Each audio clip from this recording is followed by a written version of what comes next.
Hello everyone, welcome back to a very special video. I'm DTM and we have here the February 2026 SDS Meta Report.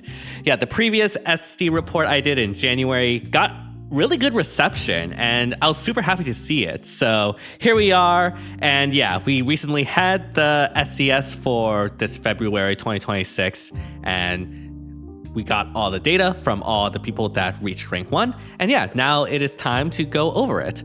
As always, if you like the content, be sure to like, subscribe, hit the bell, all that jazz to help support the channel. Only takes 5 seconds to subscribe, but it truly does help out this channel a lot, and I really do appreciate all the constant support.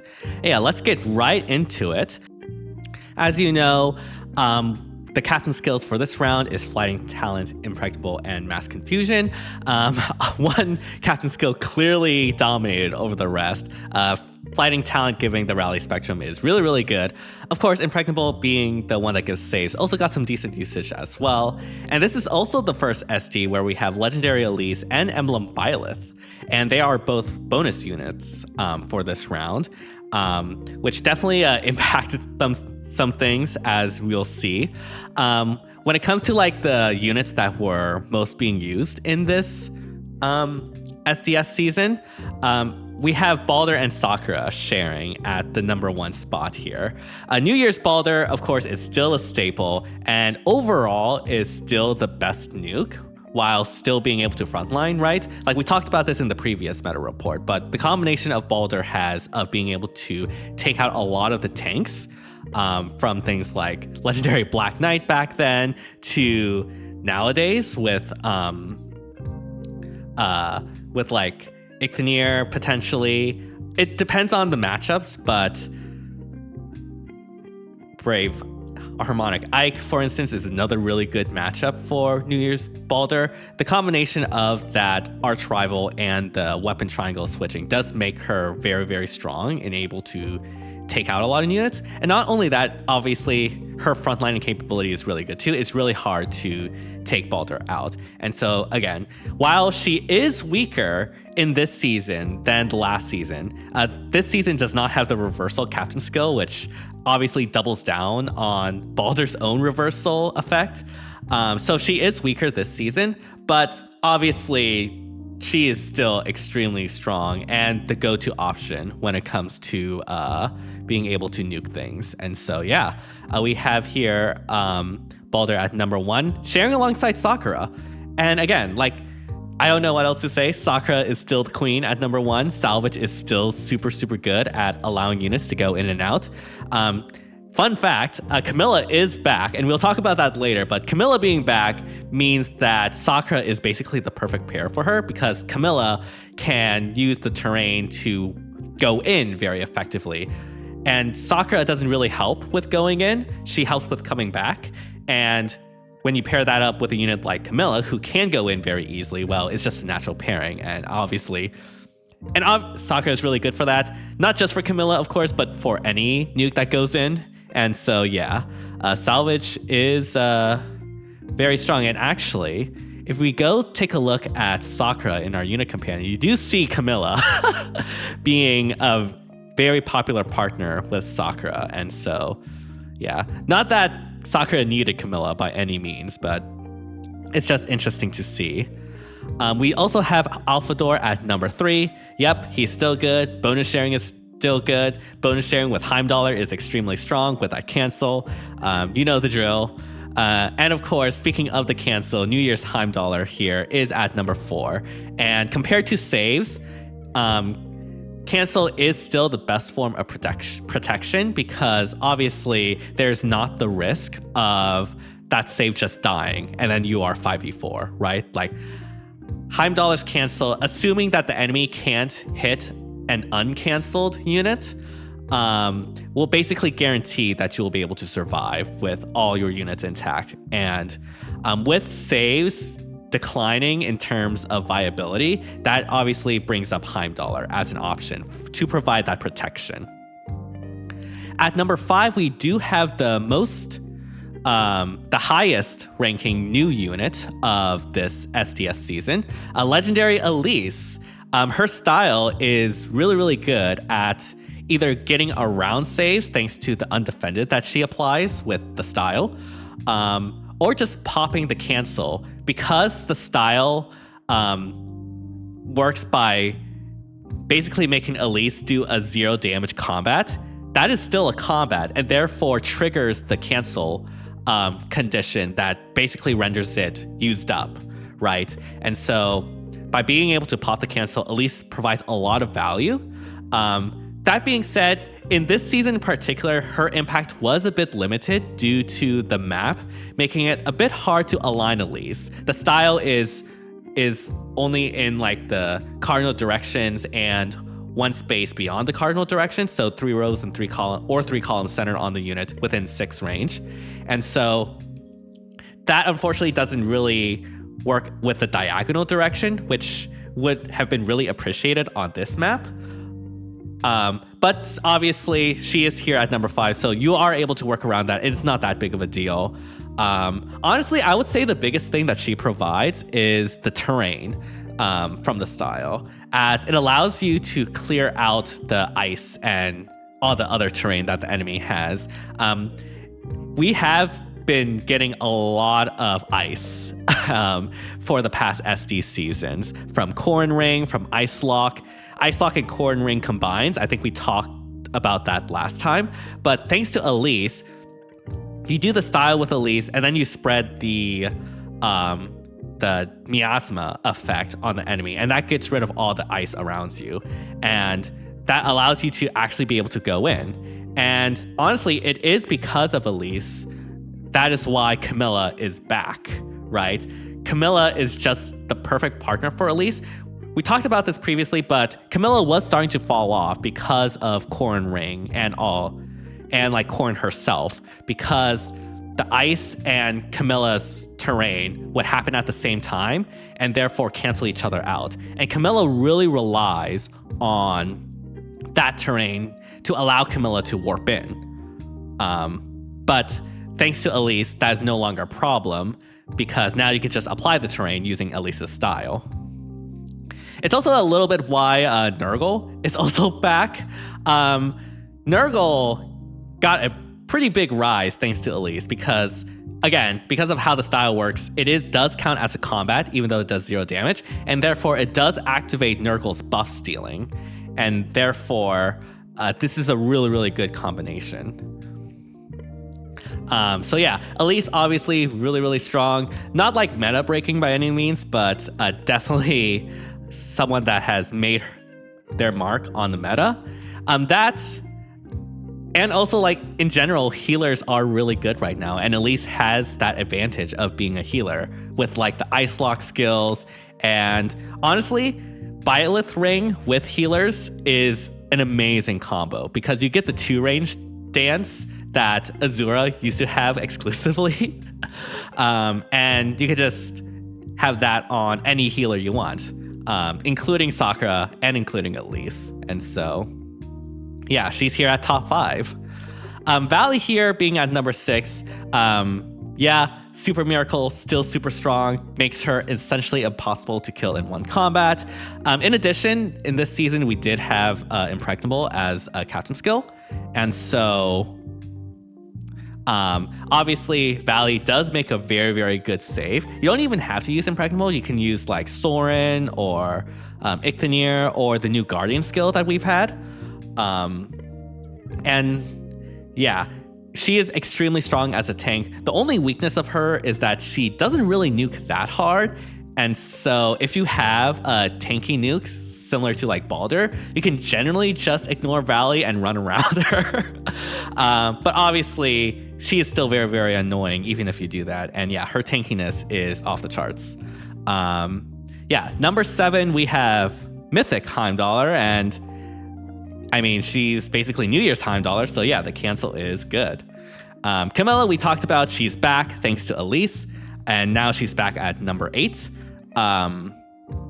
With the rise of blue tanks, thanks to Baldur, Baldur does have a relative weakness to blue compared to green or red, because obviously she has color advantage against red naturally, and she can switch to red, which has color advantage against green, and therefore blue is a quote-unquote neutral color for her, which means that Arch Rival can be hard to proc against for Balder. But yeah, Camilla is a really good to shore up that weakness and have a really good nuking niche thanks to that. With ELISE, her range is as strong as ever. Her nuking capability is as strong as ever. And yeah, now that her one downfall, quote unquote, of last season has been fixed thanks to ELISE, she's back. Yeah. Number 9, we have Ivy. She's probably the best mage nuke, while also providing a lot of good support and has a lot of mobility herself with her warping and extra movement. The combination of true damage while also having Miracle and Brave obviously makes her really, really strong. And then rounding out the top 10, at number 10, we have Dual Thor. Buff removal in the Heimdallr era is good. What can you say? It's kind of crazy how good she is to this day. We'll see how this lasts with the most recent additions to the game. But yeah, that is the top 10 of this batch of SDS. When it comes to new units, obviously we do have ELISE. She debuts in the top 5 and yeah, immediately makes her mark. She is below Sakura and Balder in terms of like impact, which, you know, is interesting considering she is bonus and therefore does have like a quote unquote inflated value, but it's definitely not that inflated or anything like that. I think even without her being bonus, she would still make this top 5 probably. And yeah, provides a lot of utility as I mentioned before. Byleth is our next new unit from last time, and for a bonus unit, debuting at 46% is all right, I guess. I talked about this, I think in the State of Fate podcast, but I believe that the issue, quote unquote, with Byleth, i.e., the reason why he's not getting more usage is that we're kind of reaching a point where we're oversaturated with action economy. Action economy is just so common and easy to get now with like Micaiah Ring, with Crom, for instance, with Veronica and Ingrid to a lesser extent, to Byleth Ring himself, instead of just using the unit Emblem Byleth, that, you know, it's not really needed that you need to slot in Emblem Byleth for the action economy, right? Like in Summoner's Duels, you only have 6 actions per turn. And in most cases, teams generally have around 2-ish nukes. Some only have 1 nuke, some have 3 nukes. So 2 is around the average. And therefore, you only really need around like the 8 or 9 action range when it comes to the amount of actions you want to have. Once you go beyond 8 or 9, then having more action economy is not as useful. And so because it's really easy to reach that 8 or 9 threshold right now, Byleth just doesn't have the value that you would think. Now, obviously, he's still really, really good, right? Like being able to double dance is still really, really strong. But it's not as useful in something like Summoner's Duels, where if you want to like leave the 2 nukes active, you only need, you know, 8 actions or 9 actions in total. And therefore, the amount of actions Byleth provides, considering all the action economy we do have, is not as unique or valuable. And so, yeah, that's probably my explanation why he's only here at 46%. So yeah, a little bit unfortunate for Byleth there. Celica is what's coming from like the most recent banner with the Brave Harmonics. And Celica essentially performs that like 3-range melee nuke, similar to Brave Byleth, but in my opinion, a lot better and a lot more flexible because Celica doesn't have the 3-range condition that Byleth has, which means that she's just a lot more free to go in and attack someone and then go back, as opposed to Byleth, where you generally have to keep him in the team ball, essentially, and balled up to be able to use him effectively. Celica, meanwhile, has no such restrictions. She can just go in and out in return to less bulk, although that is a bit deceptive, because the Miracle in Celica is actually really good at making her really hard to kill. So yeah, we do have Celica there at a decent 43%. Obviously not like super meta impactful by any means, but obviously still viable. You have to go down here at the 30% for Brave Hector. Honestly, I kind of think Hector's a bit of a fraud. I've heard that if you like plus 10 him, max him out, etc., he becomes unkillable. But the thing is, that is really hard to do. Not obviously, when it comes to Summoners duels, it's hard to like make plus 10 investments and things like that. So most people would probably prefer units that are just good out of the box. And while Hector can perform as a far save, it's not as consistent, especially when you consider you can just use Heimdallr here for the protection, right? And especially when you consider we have ELISE running around that provides undefended, that just means that saves in general have less value. And even if you want to use a save, we do have Impregnable as a captain skill, so you don't have to use an armor. You can use like any tanking unit, like Brave Ike, for instance, as your Brave Harmonic Ike, I should specify, as your save and be totally fine. And so therefore there's not a lot of popularity when it comes to these armor saves, unfortunately. So yeah. I think the next new unit is Hortensia here.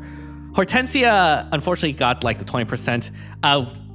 The Valentine's banner was not that great, although as you can see in the CN community, Hortensia was actually really popular.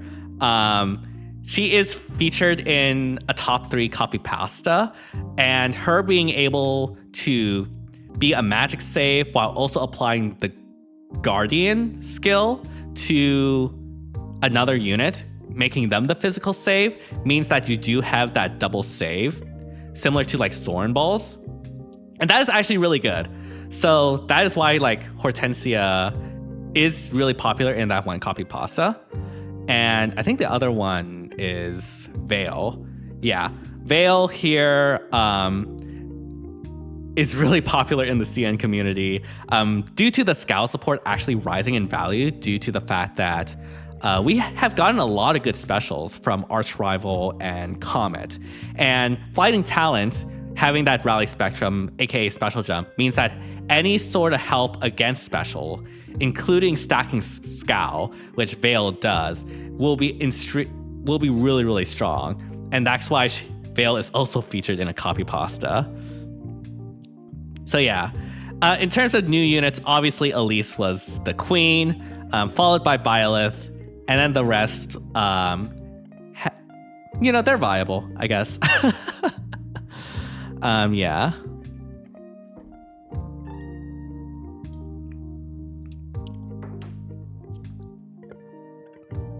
So yeah, when it comes to last season, I mentioned this before, but Camilla previously was like at 40%, 30% usage last season.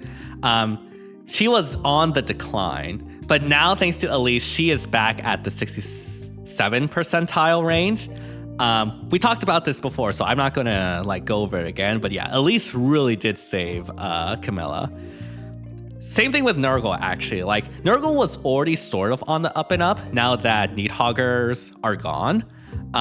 So he was steadily rising with like an 11% last season. But thanks to ELISE, he has just accelerated his rise and is now at like 39%. And again, like the combo of ELISE Nurgle is just really, really good to like apply that buff stealing at a distance with her style. Crom did have a little bit of a dip. Last season, he was at 77%. Now he's around 55%. He's still heavily paired with the Heimdallrs, right? Like literally the top 2 companions are the Heimdallr. So if you combine them, because obviously you're not running both of these at the same time, that's like a 70% companionship, essentially. But I think the issue with Chrom is that, one, well, the CN community just like dropped him and therefore did not make any of the copy pastas. And also, he's not as good as Alphador. Alphador is able to take all the buffs, not just buffs applied to himself, and therefore Alphador has a lot more flexibility when it comes to the buffs you can provide, right? Like Chrom, in order to pass on Gallop, I don't think it's even possible to him to pass on Gallop, whereas Alphador, you just need someone with Gallop either on your team or on the enemy team, and therefore it's just a lot easier to have Alphador spread buffs compared to Chrom spreading buffs, even though Chrom does have that action eco. So yeah, that's the reason why you're starting to see that decline there. A unit that fell a lot, actually, is Emblem Corrin. Previously, Emblem Corrin was at 60%. Now she's here at 27%. And this is due to a variety of reasons. One, as we mentioned before, saves have been on the decline thanks to the Heimdallrs. And also in this season in particular, we have Impregnable, which means that there are even more options for saves if you don't want to use an armor. And also, ELISE really hammered Corrin. Like, one of Corrin's main propositions in terms of what to use her for is to provide that ice, right? Corrin herself is not the greatest tank, but the ice she provides is what makes people use Corrin. But because of ELISE basically being able to neutralize that ice that Corrin has, her value, Corrin's value, has definitely dropped off. And which is why you see her basically losing 33 percentage points, which is like really huge. Emblem Edelgard basically disappeared. I believe she was like at 50-ish, and now she's at 20-ish. I mean, I guess it was inevitable because Edelgard was the bonus last season, but yeah, that was a steep decline. Minerva continues her rise, slowly but surely. Where did she go? Yeah, she's now at 40%. Last season, she was at 31%. So slowly but steadily, she is climbing the usage ranks. And yeah, as we mentioned last time, Minerva's Frozen support is extremely good. Frozen is just really good in general and allows like speedy tanks to be able to survive, while also helping out with that sort of support.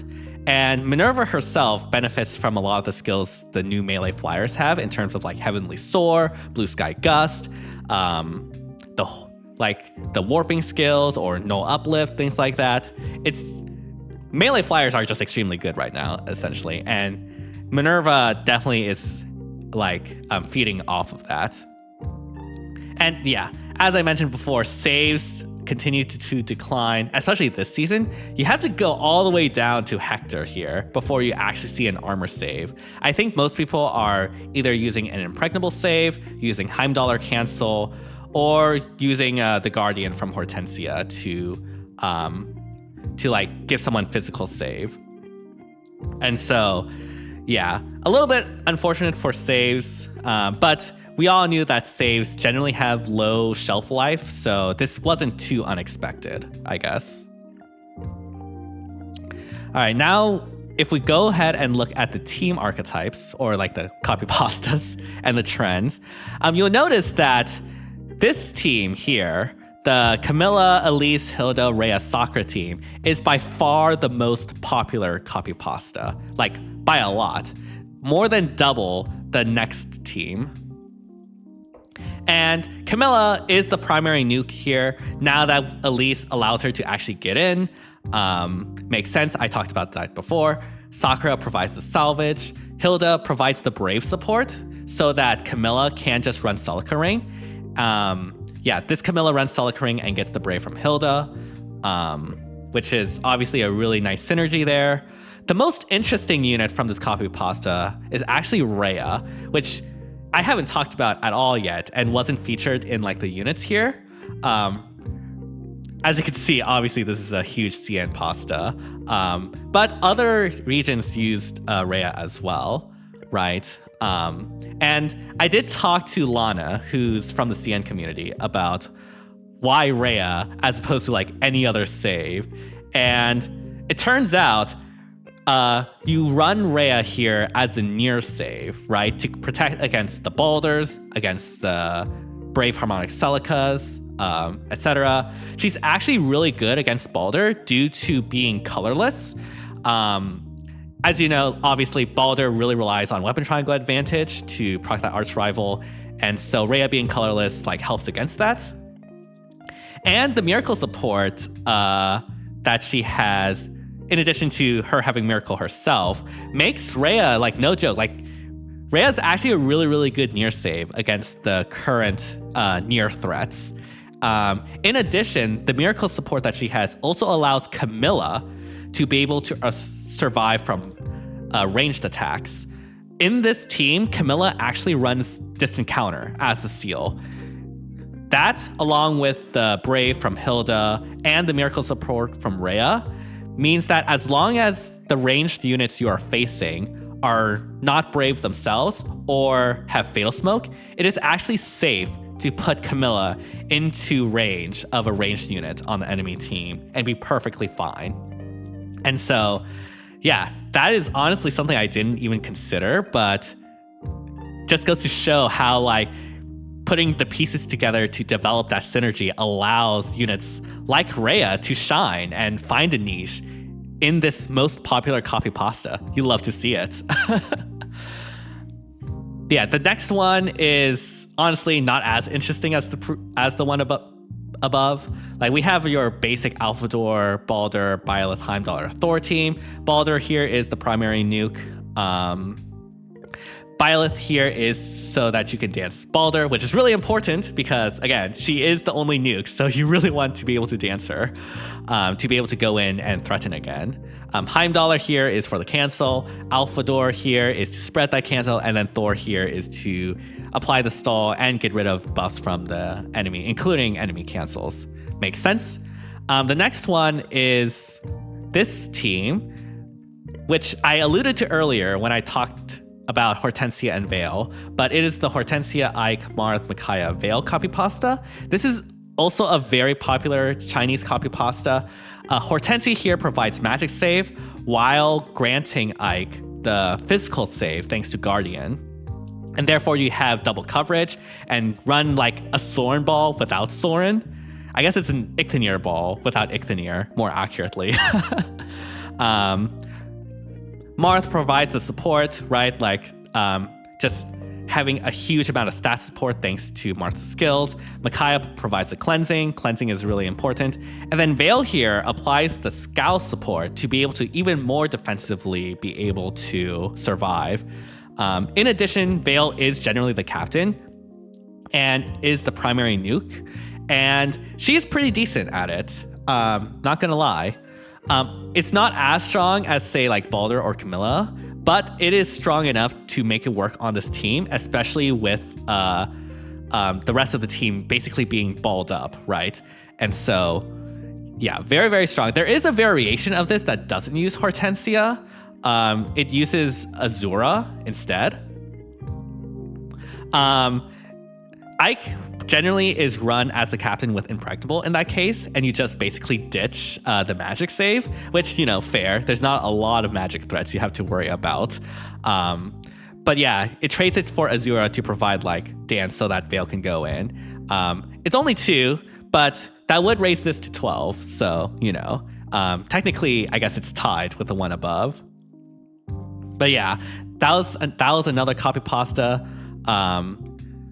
And then the next one is the Azura Heimdall New Year's Ivy Minerva Valley copy pasta.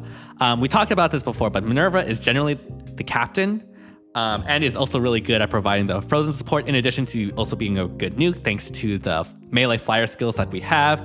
That combined with Ivy are the primary nukes of this team, Ivy being the best magic nuke that we have.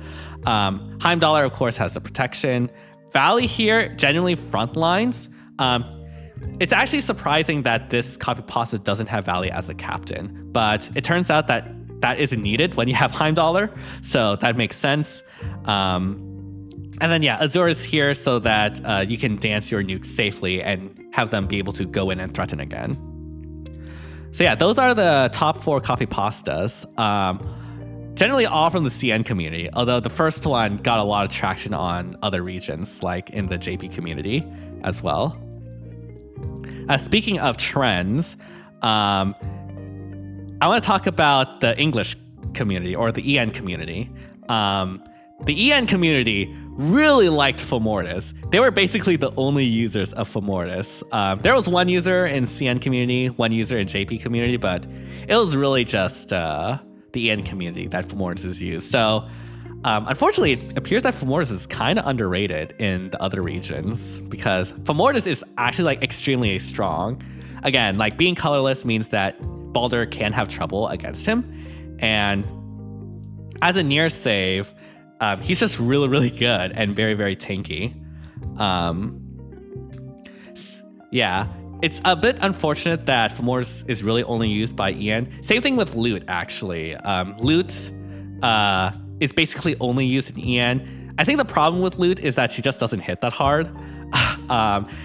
Having a mage Yunaka seems really good, but that also implies Loot had Yunaka nuking on release. And unfortunately, Loot did not have Yunaka nuking. She struggles to get past a lot of the tanky units out there. And so, yeah, unfortunately, she isn't as effective. But hey, seems like EN was able to use her decently, or at least well enough.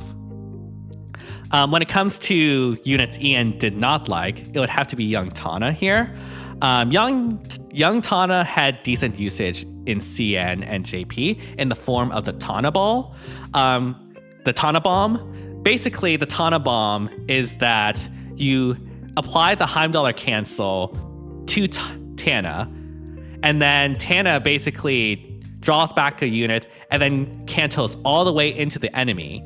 And because Tana is protected by the cancel, none of the enemy can kill Tana. However, Tana provides the warp point for the rest of your team to be able to warp in and attack the enemy. And so that's called the Tana Bomb. And it was actually a pretty popular archetype in the JP and CN communities, but it appears that the EN community is not as popular. So, yeah. When it comes to the CN community, I did talk about this briefly because they did have a lot of unique pastas this time. Or I should say they have a lot of pastas with unique units, right? Like we talked about Veil here. Veil had really, really good usage in CN, but basically no usage elsewhere, which is a bit of a shame because if like this usage spread across the regions, she would have made top 20 easily.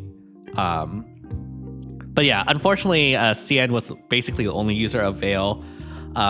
Same with Rhea. Like, obviously, the number 1 pasta was used by other regions, but it was really CN that really made it their own, obviously. And yeah, again, if this spread up, it would have been top 20, potentially top 10 even as well for Rhea. And yeah, we have the other ones too, like Hortensia.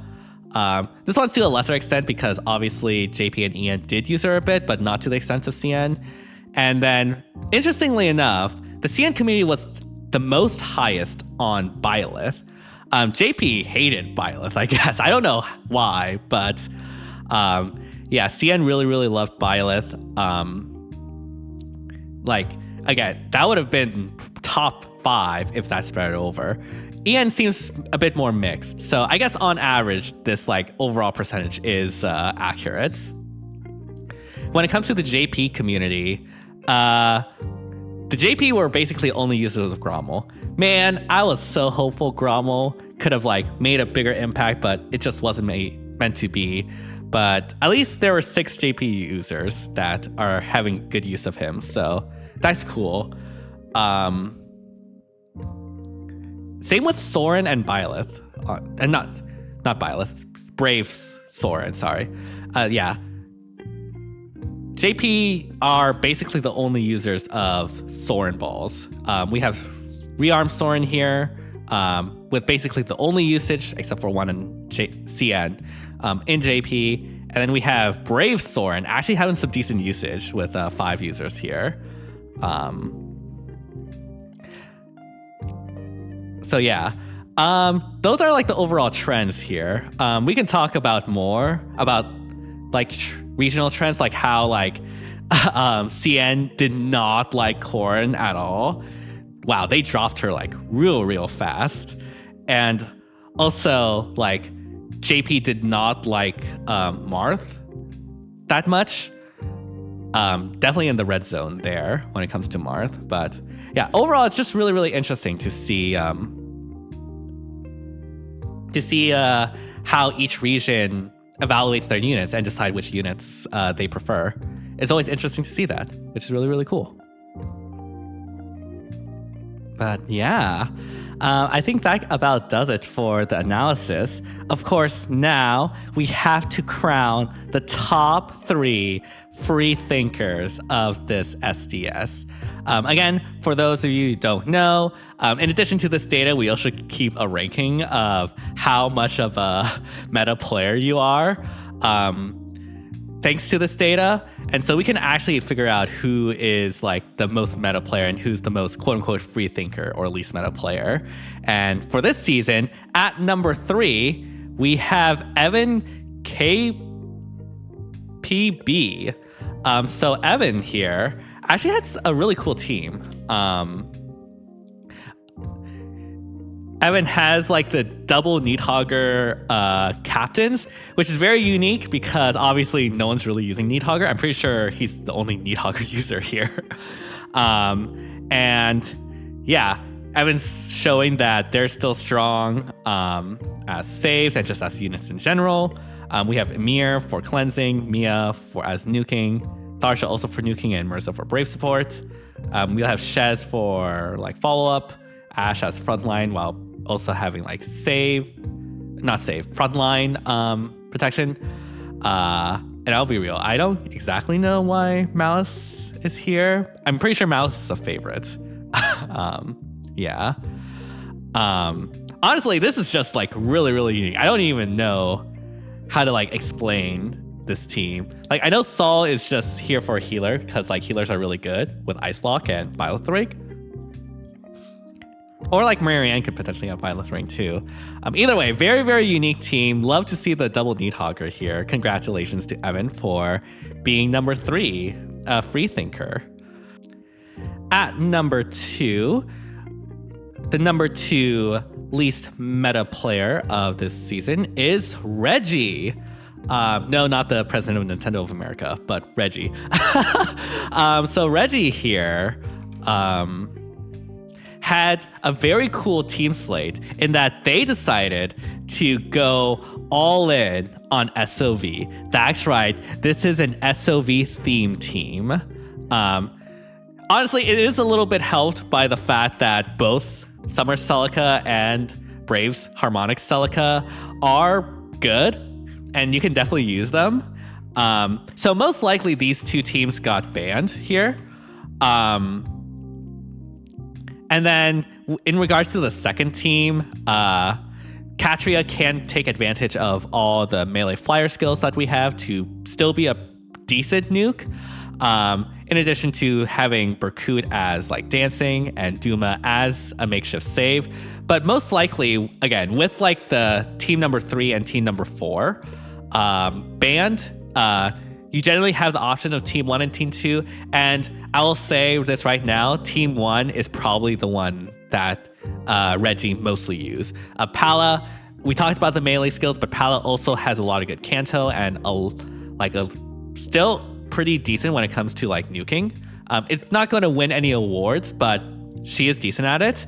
Though, is really good at nuking still and is able to punch through the threats that Pala cannot.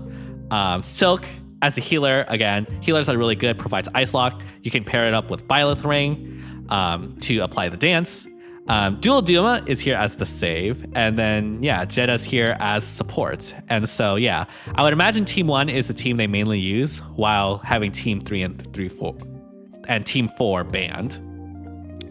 But yeah, congratulations to Reggie on being the number 2 least meta player of this SDS season. And of course, at number 1, we have Tarosu as our number 1 free thinker. And yeah, finishing, getting their data just in time for this. They have some pretty unique teams too. I'm pretty sure they don't have anyone in the top 10, at the very least. I don't see any immediately. And so yeah, they're able to make do with like these teams. One of the few users of Grommel. Grommel can provide that like melee flyer nuking in addition to just having good support in general. Almatoon can bust through the save. Yuri is really, really good at positioning, thanks to being able to foul play multiple times. Niffle is really good at disrupting the enemy, applying the ice towards the enemy that disrupts their opening, and therefore in the combination of the two, they can all like get into position to be able to have Alm nuke and have the rest of them basically clean up. Noir is actually a unit that's pretty underrated, but a lot of people do use her for the support. And she herself is a pretty good nuke as well. We already talked about Valencian Pala, and then Hortensia here is good as a healer as well. Lynn, people still use Lynn. Lynn actually is pretty decent now that people have swapped out saves for Heimdallr, because Lynn can very, very easily pop the Heimdallr cancel, which allows units like Carla to be able to go in and attack. Carla is pretty decent at nuking. We have our Tempest Trial Nino here, providing that, I believe it was the undefended, I think? Did Nino have undefended? Yeah, it is undefended.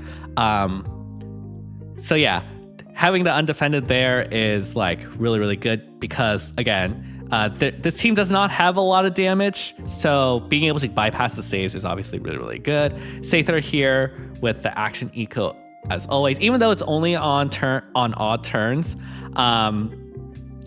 If you position right, it could be very effective turn 3. And so yeah, you could still have usage that way. Although I'm a little bit surprised they didn't use a New Year's Sather or Winter's Sather, because they also have pretty low usage. But I guess that was all they had.